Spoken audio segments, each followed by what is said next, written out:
ശബ്ബക്കുട്ടൻ്റെ തൊപ്പിയൊക്കെ ഇട്ട് റെഡി ആയിട്ടുണ്ട് കേട്ടോ. കടയിലേക്ക് പോവാം. അപ്പോൾ ഈ സമയം ആൾ റെഡിയായി നിൽക്കും. അപ്പോൾ പപ്പ കടയിൽ പോയി എന്നൊക്കെ പറയുകയാണ്. പിന്നെ തന്നെ പോകണം. വീഴും അതിലൂടെ പോയി കഴിയുമ്പോൾ ഓടി കഴിയുമ്പോൾ അവരിങ്ങനെ പോവാണ് കേട്ടോ. അപ്പോൾ പപ്പയുടെ ചെരുപ്പ് പട്ടി അടിച്ചുകൊണ്ട് പോയി എന്നൊക്കെയാണ് ഇത്തിരി മുന്നേ നിങ്ങളോട് പറഞ്ഞത്. അതൊക്കെ നോക്കി നടക്കുകയാണ്. എന്താണ്ടോ അതെടുക്കണ്ട.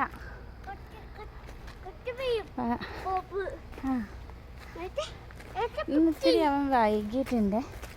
ഇപ്പോൾ ഉറങ്ങി എണീറ്റിട്ട് കുറച്ച് നേരമൊക്കെ വാശി പിടിച്ചിരിക്കും.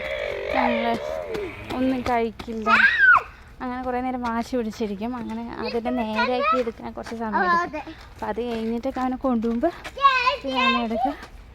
അങ്ങനെ പോവും. അങ്ങനെ ഞങ്ങളിങ്ങനെ അമ്മയും മോനും കൂടി നടന്ന് എല്ലാ ദിവസവും പോകും. അവനൊരു എൻ്റർടൈൻമെൻറ്റ്. അവിടെ പോകുമ്പോൾ കുട്ടികളെയൊക്കെ കാണുമ്പോൾ കളിക്കുമല്ലോ, അതൊക്കെയാണ് നമ്മൾ ഉദ്ദേശിക്കുന്നത്.